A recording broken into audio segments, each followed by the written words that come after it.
Terça-feira da 16ª semana do Tempo Comum. Eu sou o Padre Pedro Paulo. Estamos começando mais um programa, a Bíblia no Mundo de Hoje. Bem, nessa terça-feira, prolongo ainda para falar também da segunda parte deste Evangelho, em que os 12 com Jesus, exaustos, mas felicíssimos, vão para um retiro espiritual com Jesus. É um espetáculo, a gente faz retiro de verdade. Quanta restauração, quanta serenidade. E mesmo quando o retiro não é grandes coisas, e nem é retiro, às vezes é só um encontro em que se conversa muito, se come bem e se descansa. Até às vezes o nome de retiro. Mas não, mesmo nessas circunstâncias, se sai com tanta alegria. Se termina um retiro, um encontro, com grande satisfação, com esperanças renovadas.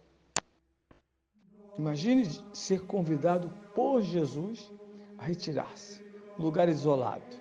E ele promete descanso.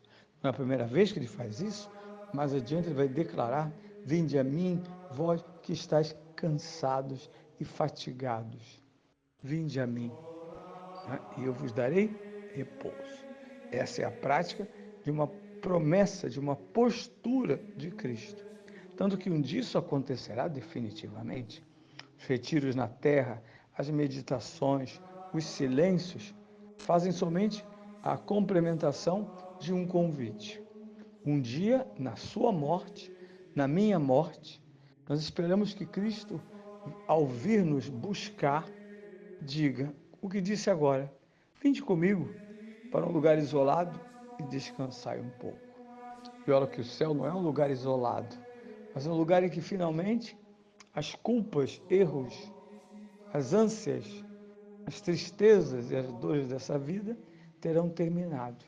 Porque na vida parece, como diz o poeta, que a tristeza que não tem fim. Não é verdade. A tristeza tem fim, sim. Vinde e descansai. Isso é muito bonito. Mas aí acontece uma coisa interessante, que é o povo sabe para onde vão em silêncio, em segredo. Eu acho engraçado, a gente que não tem muita experiência de padre, a gente acha que ninguém sabe. Ninguém sabe. Todo mundo sabe. E quem não sabe, inventa. Muitas coisas acontecem porque, ingênuo, o padre às vezes age como se ninguém fosse saber, como se ninguém soubesse. Tanto as suas virtudes quanto os seus defeitos circulam na mente, no olhar e na língua do povo. Toda tentativa de disfarçar, esconder ou enganar, e o nosso povo diz que mentira tem perna curta, e tem razão nessa intuição, tende a piorar a situação. Porque no momento em que as pessoas perdem a confiança no mensageiro, por que teriam confiança na mensagem? E não é fácil construir confiança, respeitabilidade, não é fácil. Muitas vezes nem é culpa do padre, simplesmente ele tomou decisões que incomodaram setores dentro das paróquias, e esses setores se deslocam através do caminho da calúnia, da dúvida, já que todo comportamento humano pode ser visto sob vários pontos de vista, e às vezes só prejudicam, às vezes eles podem acabar com a respeitabilidade daquele jovem ou não sacerdote. Por isso o povo intui, eles estão indo para tal lugar. E aí o Evangelho descreve como, dessa maneira, de todas as cidades, eles se antecipam, e quando Cristo chega com seus apóstolos para descansar, diz a Escritura, lá estão eles esperando. E o narrador diz, ao desembarcar, Jesus viu uma grande multidão e compadeceu-se de toda aquela gente, que eram como ovelhas sem pastor, e começou a ensinar-lhes muitas coisas. Um passo por passo. A multidão é objeto do olhar de Jesus. Ele não só as vê porque enxerga, mas ele as vê porque cuida delas. As multidões são para Jesus o seu rebanho, porque ele vai dizer, pareciam ovelhas sem pastor. Portanto, ele pastoreia a multidão. Venho dos tempos, já que são quase 5 décadas de seminário, ao menos de entrada são 5 décadas. E eu ouvi muito essa conversa, que era típica dos anos 70, depois do início de 80, que era não a massa. Nós temos que ser pouco, temos que ser fermento, não queremos uma igreja de massa, isso é uma culpa de Constantino. E se as pessoas quiserem ir embora, está ótimo. Vamos criar, inclusive, restrições para que as pessoas vão embora, deixa só a gente, porque só nós aqui, nossa pequena comunidade de base, só ela que sabe o que é cristianismo. E as paróquias, então, entravam em crise como estruturas inúteis, arcaicas, incapazes de converter.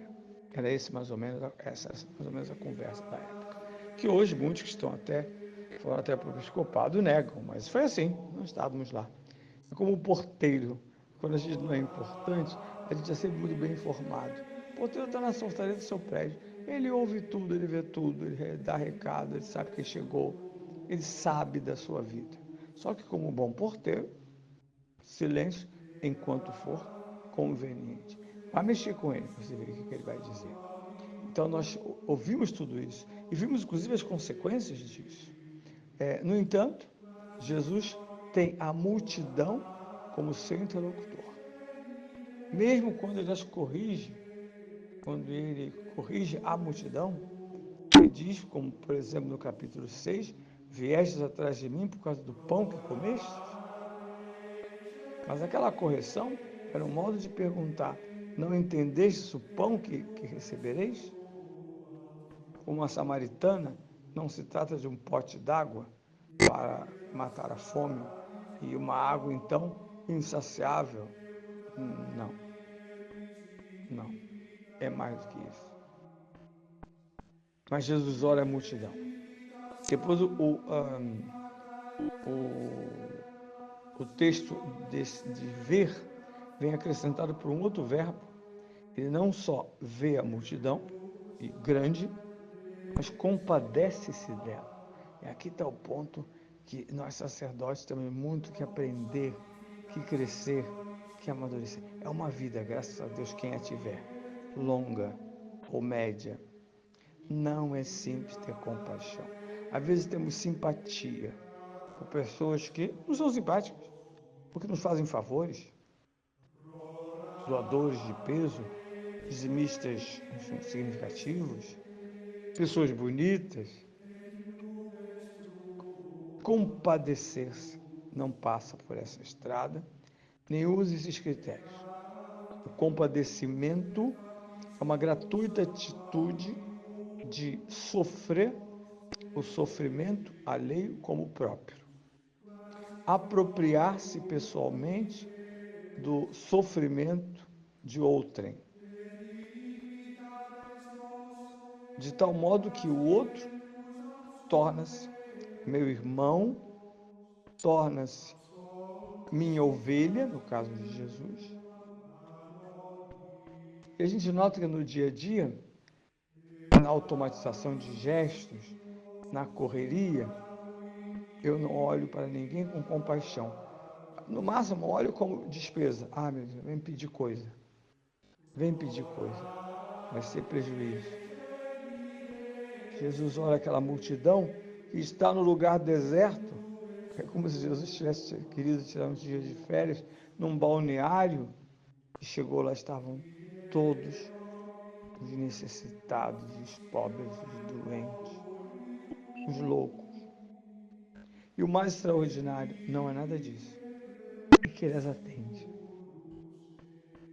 Como é comum a secretária ser obrigada a dizer, e às vezes nem sempre como verdade, ela diz às vezes porque quer, para não estar. As mais indiscretas ainda dizem, está descansando. Que há uma indiscrição hoje na Igreja Católica impressionante. Pessoas de cargo, de posição, são indiscretas, é estranho. O pai está dormindo, o pai está no banheiro. Como assim? No entanto, não. Não temos a mínima ideia de que desespero carrega aquela pessoa que vem buscar o padre. Simplesmente dizemos que ele não está. Algumas mais generosas percebendo e tem que se compadecer para fazer essa pergunta. Posso ajudar em alguma coisa, mesmo ele não estando? Posso lhe escutar, por exemplo? Não, isso vai dar trabalho. Jesus ensina e é o mais interessante. Ele não começou a dar comida, nem começou a expulsar demônios, a curar os paralíticos. Ele começou ensinando-lhes muitas coisas. A sabedoria pode e o faz. Cobrir as feridas, sarando-os, robustecer o homem fraco ou atordoado pela dor, e iluminar a mente no momento de escuridão. Tudo isso é papel da sabedoria.